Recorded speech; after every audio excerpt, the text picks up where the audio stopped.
The Vanished Child. Jake Wilson was an ordinary man. He worked a mundane job as a service rider at a car dealership in Melbourne. The kind of job that made ends meet but didn't set the world on fire. A simple man with simple pleasures, fishing on the weekends, watching footy on the couch, and being a husband and father to his little family. It wasn't much, but it was everything to Jake.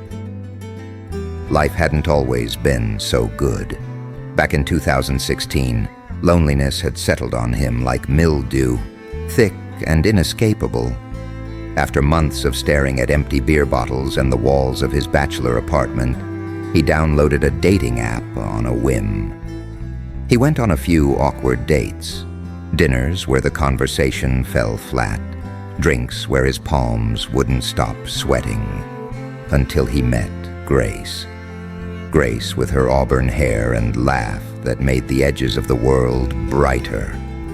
They fell in love hard and fast, the way people sometimes do when they've spent too long alone.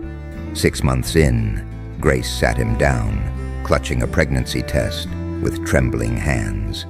Jake remembered the moment like a freeze frame, the sunlight pooling in from the kitchen window, the hum of the fridge behind him, the stunned joy that punched him square in the chest. 9 months later, Liam was born, a healthy boy with Jake's brown eyes and Grace's tenacity. Their family grew. A tabby cat, Milo, padded into their lives, all fluff and mischief. Then in 2019, they made it official with a small wedding in a rented vineyard. Life was quiet. It was good.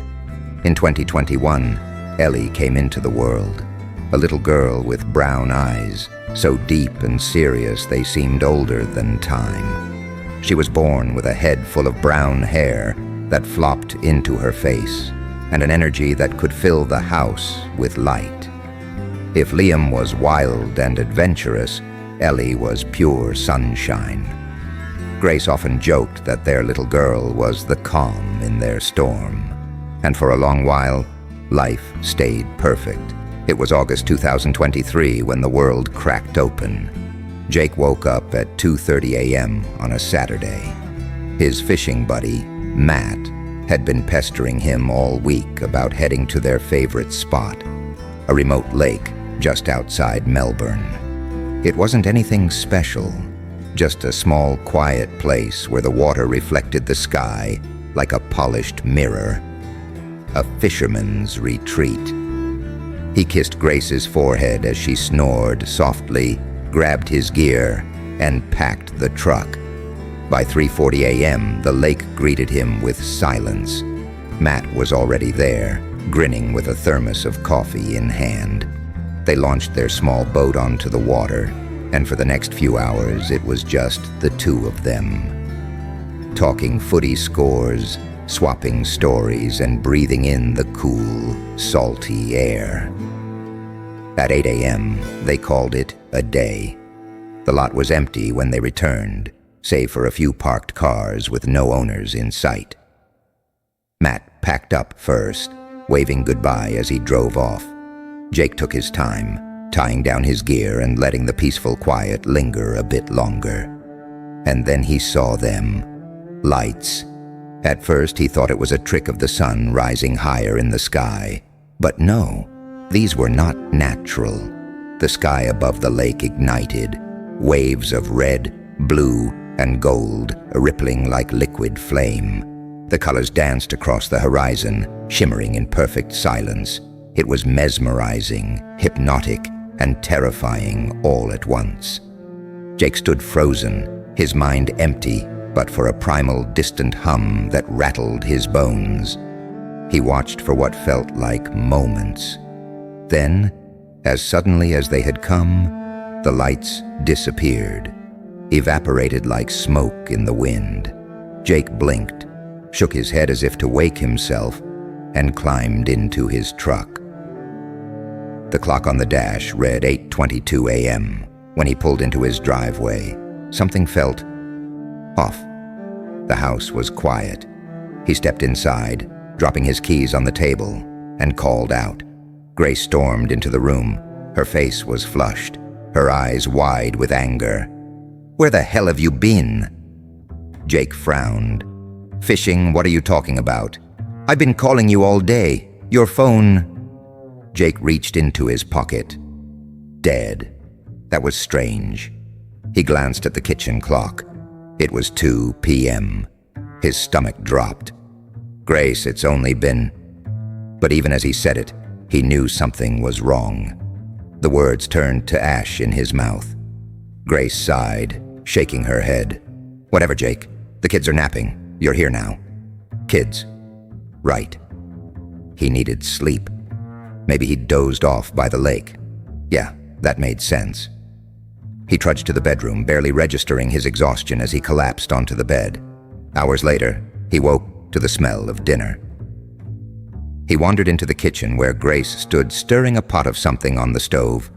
Liam sat in the living room, playing with Milo. "Where's Ellie?" Jake asked casually, his voice still rough with sleep. Grace stopped stirring. The spoon froze mid-air. "Who?" Jake smiled faintly, waiting for the joke to land. "Ellie. She's still asleep?" Grace turned, her brow furrowed. "Jake, who is Ellie?" The air went still. Jake's heart thudded painfully in his chest. "Stop messing around. Where's Ellie?" Grace took a step back. Her voice was careful now, soft and deliberate. "Jake, we don't have a daughter. Are you feeling okay?" Jake's pulse roared in his ears. He ran down the hallway to Ellie's room, flung open the door.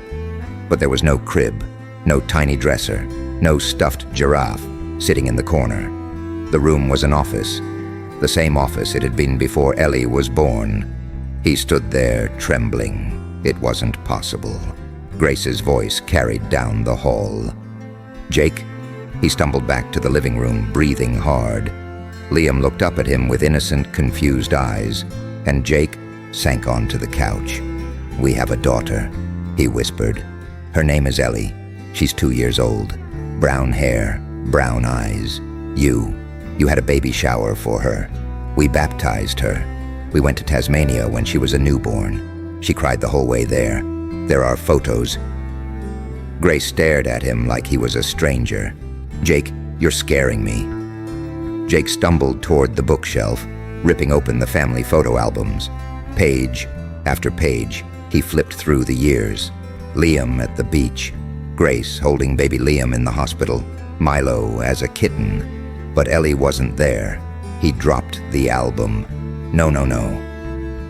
For weeks, Jake searched for answers. Online forums, doctors, conspiracy theories about solar flares and alternate realities.